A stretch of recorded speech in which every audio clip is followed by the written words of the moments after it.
और बाकी अपने जमाली साहब को तो पता ही है कि जरवारी साहब के buttocks are really wide. Hello मित्रों, कैसे हो आप? उम्मीद करता हूँ बढ़िया होगे। तो आज अपन चर्चा करने वाले हैं थोड़ा डिटेल में, मतलब ब्रेक डाउन भी करेंगे, पोस्टमार्टम करेंगे, सब कुछ करेंगे भाई, थोड़ी थोड़ी एनालिसिस भी हो जाएगी। तो जैसा कि अपन जानते हैं कि आदित्य धर साहब ने B62 स्टूडियोज के यूट्यूब चैनल और जियो स्टूडियोज के यूट्यूब चैनल पे एक साथ 11:01 पे जो धमाका किया है धुरंधर 2 का ट्रेलर डालने पे, 1 घंटे में मिलियंस व्यूज, मतलब हलवा हो गया है भाई। तो उसी को थोड़ा डिटेल में डिस्कस करेंगे और देखते हैं क्या क्या थ्योरीज बन सकती हैं और ब्रेकडाउन होंगे। तो बने रहना लास्ट तक वीडियो में, और तुम्हें मजा ना आ जाए तो पैसे वापस। चलो फिर without further due let's get started. Pakistan का मुस्तकबिल अब हिंदुस्तान तय करेगा।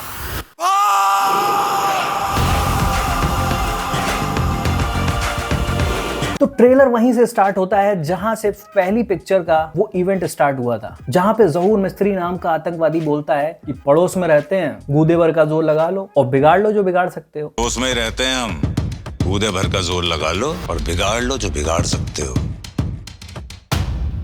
उस समय जो अजय सानियाल साहब दिमाग में सोच रहे होंगे ना कि यार तुम्हारी तो ऐसी फील्डिंग सेट करेंगे हम, तुम बस रुक जाओ। तब तक के लिए नजर और सब्र।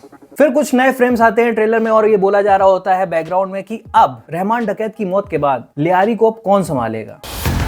रहमान डकैत की मौत के बाद लियारी की सड़कों पर खौफ व हरस का माहौल, कई मकामात पर फायरिंग और रॉकेट लॉन्चर के धमाके साफ सुनाई दिए जा रहे हैं। तो अब रहमान डकैत की मौत हो चुकी है जैसा कि पता चल गया है सबको, और अब उसके बाद उसका तख्त अब कौन संभालेगा। और फिर देखा जा रहा होता है कि बाबू डकैत और अरशद पप्पू का जो गैंग था ना, जो थोड़ा बिखरा हुआ था, वो थोड़ा सा अनस्टेबिलिटी पैदा कर रहा है लियारी में, ताकि वो अपना माहौल सेट कर सके और अपना कब्जा जमा सके। लेकिन उससे पहले ही हमजा और गैंग उनकी फील्डिंग सेट करने में लग जाते हैं, जैसा कि हम लोग यहाँ फ्रेम में देख पा रहे हैं। और तुम्हें एक याद होगा धुरंधर 1 में जो आलम भाई की दुकान पे रात के टाइम पे अरशद पप्पू की गैंग से जो टिप देने आता है हमजा को कि एक बार अगर तुमने रहमान डकैत के लड़के को बचा लिया ना, तो डायरेक्ट तुम्हें वहां पे एंट्री मिल जाएगी, क्योंकि वो बलोच है वगैरह वगैरह, जो भी डिस्कशन होता है।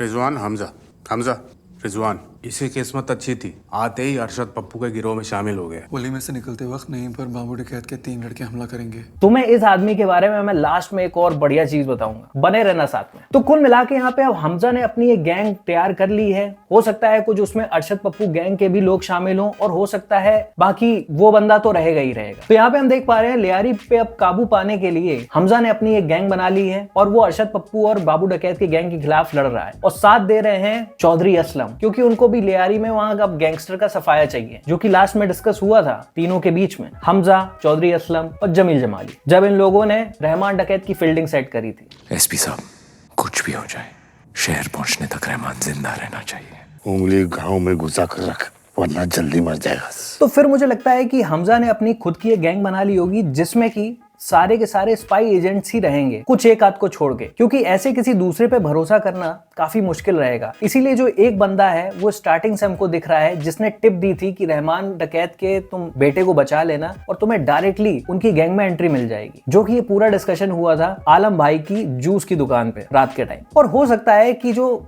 हमजा की गैंग है उसमें ज्यादातर स्पाई एजेंसी हो, जो कि पहले डिप्लॉय हो गए थे पाकिस्तान में। और जैसा कि अर्जुन रामपाल जब एक स्पाई एजेंट को टॉर्चर कर रहा होता है और बोलता है कि और कितने काफिर एजेंट्स आए हैं हिंदुस्तान से और कहां-कहां डिप्लॉय हुए हैं, तो खाली हमजा अकेला तो था नहीं, यानी बहुत सारे लोग अलग अलग जगह पे डिप्लॉय हुए थे, जिसमें से एक को वहां खत्म कर देता है अर्जुन रामपाल का कैरेक्टर मेजर इकबाल, और कहता नहीं बोल बेटे कितने काफिर एजेंट्स आए तेरे साथ, कहां डिप्लॉयड है, बोल बेटा। और इसके बाद मोस्ट प्रोबेबली अपना हमजा जो है वो शेरे बलूच बन जाएगा, और अब इनका डांस होगा ऊस ऊस, अरे ऊस ऊस, हो सकता है कुछ नया हो। फिर यहाँ पे इस फ्रेम में मुझे लग रहा है कि जो हमजा है वो अरशद पप्पू से लड़ रहा है, उसके घर में ही उसका डाइनिंग वाइनिंग सेट है, वहीं पे वो बैठ के फूकते हुए नजर आ रहा था पहले, अब वहां पे लड़ाई चल रही है अगर तुम इस फ्रेम में ध्यान से देखोगे तो। फिर मुझे इस फ्रेम में लग रहा है कि उजैर को कोई घसीट के ले जा रहा है, और ये ऊपर से जो टॉप शॉट है ये मुझे मेजर इकबाल का नजर आ रहा है। हो सकता है कुछ गलतफहमियां पैदा हो गई हो दोनों के बीच में कि ये भी एक हिंदुस्तानी एजेंट हो सकता है, तो उसको मारने के लिए आया हो, आई डोंट नो, क्योंकि उसमें बहुत ही क्रिटिकल डिटेल है, लेकिन वो समझ नहीं पा रहे क्योंकि बहुत जल्दी जल्दी फ्रेम कटे हुए हैं। फिर फ्लैशबैक में दिखाया जाता है हम लोग को जसकीरत सिंह रांगी का ट्रेनिंग मोन्टाज, कि भाई की ट्रेनिंग चल रही है। और ये फ्रेम तुम देखो जहां पे जसकीरत सिंह रांगी हो सकता है पहली बार उसने हथियार उठाए हो और वो शादी वाले घर में वो सबको खत्म कर दिया।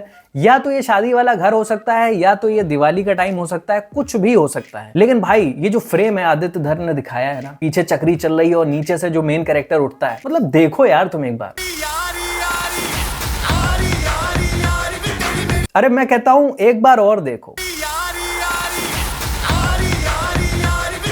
चलो अब आगे बढ़ते हैं। तो मोस्ट प्रोबेबली मुझे लगता है दिस इज अ मोमेंट जहां पे जसकीरत सिंह रांगी ने हथियार उठाए और वो वहां पे बहुत ही वनरेबल सिचुएशन में है। अब हम लोग देख पा रहे हैं कि सारी बंदूकें और सारे धंधे पे जो भी स्टार्टिंग में उजैर ने दिखाया था उस पे अब हमजा कब्जा करे बैठा है और पूरा धंधा वही चला रहा है। कुल मिला के हमजा ने अब माहौल सेट करके रखा। और फिर यहाँ पे तुम देख पा रहे होगे कि चौधरी असलम ने एक आदमी को शूट करा है एम्बुलेंस में।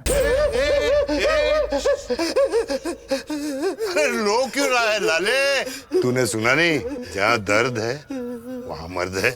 और ये मोस्ट प्रोबेबली ये रीशूट है, क्योंकि जो रीशूट की कुछ पिक्स वगैरह लीक हुई थी ना, वो मुझे यहीं की लग रही हैं। और तुम इस फ्रेम में देख पा रहे होगे कि लियारी टास्क फोर्स जो कि चौधरी असलम की है और उसके साथ हमजा की गैंग, ये दोनों मिलके साथ में लड़ रहे हैं। किसके खिलाफ लड़ रहे होंगे? अरशद पप्पू और बाबू डकैत की गैंग, जो भी डिस्क्रीट हो चुकी थी उन दोनों के मरने के बाद। बाबू डकैत को तो रहमान डकैत ने मार दिया था, लेकिन अरशद पप्पू अभी भी जिंदा है, तो हो सकता है उसके अंडर में पूरी की पूरी गैंग है और वो उसके खिलाफ लड़ाई हो रही है इस समय। तो मोस्ट प्रोबेबली यहाँ पे ये अरशद पप्पू की गैंग हो सकती है।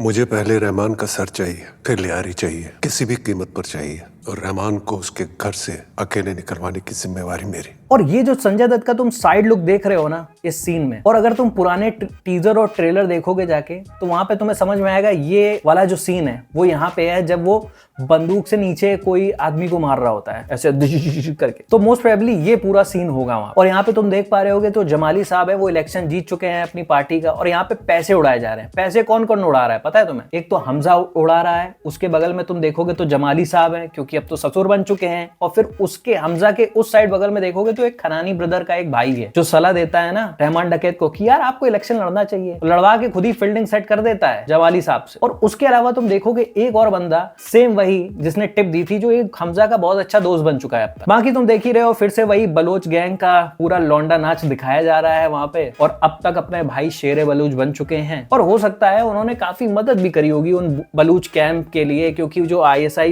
लोग परेशान कर रहे थे बलूचिस्तान के लोगों को, तो काफी सहयोग भी किया होगा। दैट्स व्हाई वो शेरे बलूच की किताब से नवाजा गया है। फिर जो अपने कैरेक्टर का इंट्रो होता है वो है अर्जुन रामपाल, जो एक ग्लिच आता है और उसके बाल जो हैं अब छोटे छोटे हो गए हैं, क्योंकि हो सकता है मारने को तैयार हो गया हो अपने हमजा भाई को, और वो जान गया हो कि रहमान की मौत के पीछे किसका हाथ था।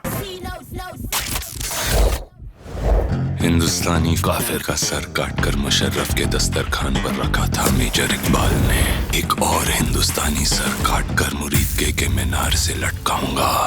और तुम्हें पता है ये बात एकदम सही है जो ये बोल रहा है ना अर्जुन रामपाल का कैरेक्टर। इसने हिंदुस्तानी आर्मी के एक सिपाही को बिहेड कर दिया था, उनका नाम था शिपोए भाऊ साहब मारुति तालेकर, और काट के लेके इसने परवेश मुशर्रफ जो उस टाइम का जनरल था, तब वो शायद प्राइम मिनिस्टर नहीं बना था, तब इसने वहां पे उसको गिफ्ट किया था, और उस बदले में उसने उसको 1 लाख रुपए भी दिए थे। और इसी जगह पे जब वो सिगार बुझा रहा है ना मेजर इकबाल ISI, तो अब तुम देखोगे इसके बगल में जो व्हाइट कुर्ता है वो कौन है भाई? व्हाइट कुर्ते में एक ही शख्स रहता है और वो है चौधरी असलम। तो इन दोनों को भी, ये दोनों भी एक साथ मिले हो सकते हैं जब इन्हें पता चलेगा कि यार वो हिंदुस्तान से आया है हमजा, तो हो सकता है दोनों साथ में मिलके मारना चाह रहे हो, क्योंकि इन दोनों का कुछ ना कुछ कनेक्शन है। और इन दोनों का कॉमन जो पॉइंट है वो है बड़े साहब, क्योंकि तुम लोग को याद होगा जब जमाली साहब से मिलने गया था चौधरी असलम और इन लोग का कन्वर्सेशन चल रहा था, वो डाइनिंग कन्वर्सेशन गोल गोल घूमने वाला, तो वहां पे वो बोलता है कि अरे किसने तुम्हें सस्पेंड करवाया? तब वो बताता है कि आप ही ने तो सस्पेंड कराया था, और बड़े साहब की दया से मेरा घर चल रहा था 7 साल से, वरना मेरा घर तो बड़े साहब की दुआ से चल ही रहा है।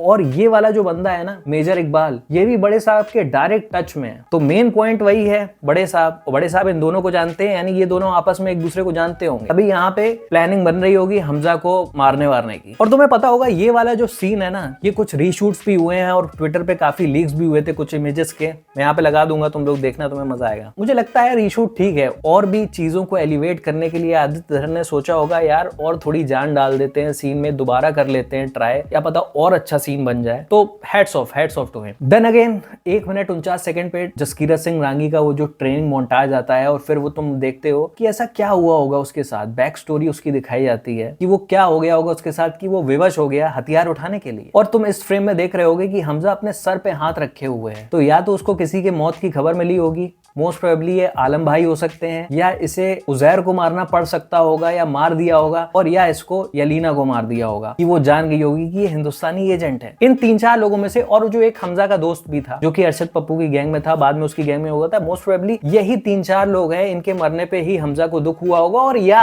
उसको याद आ गया होगा अपना परिवार। That's it. और that's why he is regretting now, मारने के बाद या जो भी। लेकिन तुम उसके नेक्स्ट फ्रेम में देख पा रहे हो कि यलीना जो है वो बंदूक ताने हैं सामने किसी के ऊपर, और ये हमजा हो सकता है। और ये वही वाला सीन है जो इसके पिछले फ्रेम में तुम अगर बैकग्राउंड देखोगे तो हल्का सा वो येलोइश ग्रीनिश टाइप का है, और यलीना वाला भी सेम बैकग्राउंड है, यानी ये दोनों सेटिंग एक ही जगह की है। और फिर आता है अपना हौसला ईंधन बदला। हौसला ईंधन बदला, हौसला ईंधन बदला।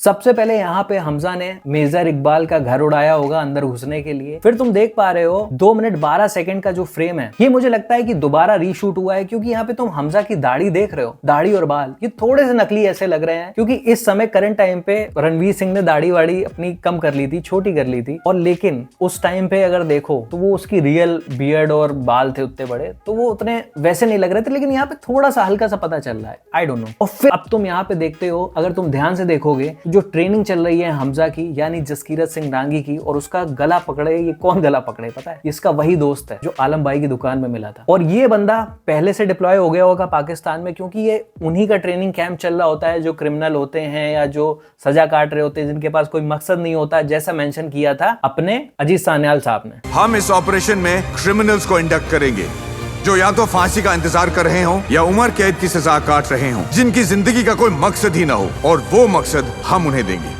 तो ट्रेनिंग खत्म होके वो पहले पहुंच गया होगा, और तुम देख पा रहे हो यहाँ पे दोनों ने साथ में ट्रेनिंग करी, यानी एक दूसरे को पहले से जानते थे। फिर तुम यहाँ पे देख पा रहे हो 2 मिनट 20 सेकंड पे हमजा 2 लोगों की फील्डिंग सेट कर रहा है। एक तो उसमें से समझ में आ रहा है वो आदमी है जो वो बैठक वाला रूम होता है ना, डाइनिंग रूम, जहाँ पे वो पैसे वैसे बन रहे होते हैं और वो लोग जाते हैं अंदर। तो एक आदमी जो सबका इंट्रोडक्शन करा रहा होता है कि आप है मेजर इकबाल ISI और डेविड हेडली वगैरह वगैरह, तो जो इंट्रो करा रहा होता है चश्मा वाला आदमी, एक तो उसकी फील्डिंग सेट हो रही है, और दूसरा यहाँ पे अर्जुन रामपाल ही लग रहा है फुल बालों में, मतलब अभी बाल उसके छोटे नहीं हुए हैं, समझ रहे हो सकता है पहले अटेम्प्ट में वो मारने में अनसक्सेसफुल रहा हो हमजा, दैट्स व्हाई अब वो नहीं, वो पूरी तैयारी के साथ वो गंजा वंजा हो गया कि अब आओ, अब तुम्हारे लिए तैयार बैठे हैं, इस तरीके का रहा होगा आई गेस। लेकिन यहाँ पे भाई तारीफ करनी पड़ेगी, हमजा दोनों को एक साथ लपेट रहा है। बस मुझे यहाँ पे यही चीज नहीं पक्का पता चल पा रही है कि ये जो बाल बड़े थे फिर छोटे हो रहे हैं, हो सकता है यही जो मैंने अभी डिस्कस किया है वो वाला पॉइंट रह सकता है, लेकिन अगर तुम्हें पता हो तो तुम लोग भी डिस्कस कर सकते हो, कमेंट सेक्शन में बता सकते हो मुझे। और यहाँ पे तुम देख रहे हो कि उजैर है किसी का गला काट दिया है और उस पे पैर मार रहा है। क्या मोस्ट प्रोबेबली ये पता चल गया हो कि यार ये आलम की दुकान में रहा था, तो आलम भी एक स्पाई एजेंट है? कोई बड़ी बात नहीं है, पता चल सकता है या कुछ भी हो सकता है। फिर 2 मिनट 31 सेकंड पे जो फ्रेम है ना भाई, बरसात में वो खड़ा है रणवीर सिंह छत पे, और वो रेड एंड ब्लैक का जो कॉन्ट्रास्ट है, भाई क्या फ्रेम है ये, क्या सोचा होगा। मैं कह रहा हूं एक बार फ्रेम देखो तुम,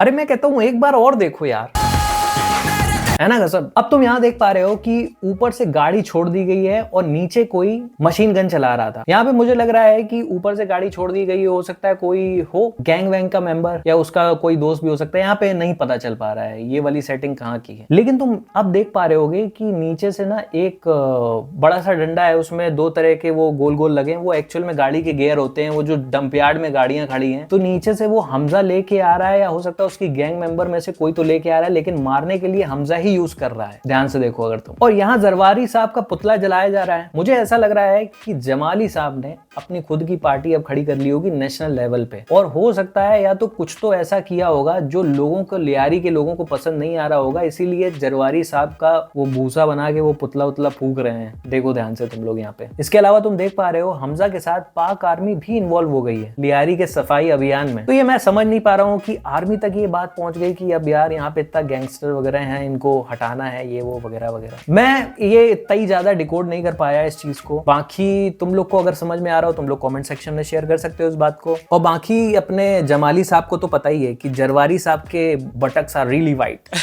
जरवारी साहब, आपने बतखें तो बड़ी सफेद पाल रखी है अपने फार्म हाउस में। या बटक्स आर रियली वाइट। सो इसी के साथ इस वीडियो का समापन करते हैं। और तुम्हें मेरी वीडियो अच्छी लगी हो, पसंद आई हो तो लाइक कर देना, और चैनल पे कहीं से नए आ गए हो तो डू सब्सक्राइब। और अगर तुम्हें ये वीडियो और ये डिकोड और ये एनालिसिस या ब्रेकडाउन अच्छा लगा हो तो लाइक करना और सब्सक्राइब करना, और बताना कि इस तरह की वीडियो क्या तुम लोग को पसंद है कि नहीं, तो आगे बनाई जाएगी, क्योंकि इसमें यार बड़ा एफर्ट लगता है। तो ठीक है, मेरी वीडियो में बस इतना ही। तुम्हें मेरी वीडियो अच्छी लगी हो, पसंद आई हो तो लाइक कर देना, चैनल पे कहीं से नए आ गए हो तो डू सब्सक्राइब। और मिलते हैं फिर नेक्स्ट वीडियो में। कौन सा नेक्स्ट वीडियो? अपना भाई धुरंधर का रिव्यू रहेगा। और तब तक के लिए जय हिंद, जय भारत।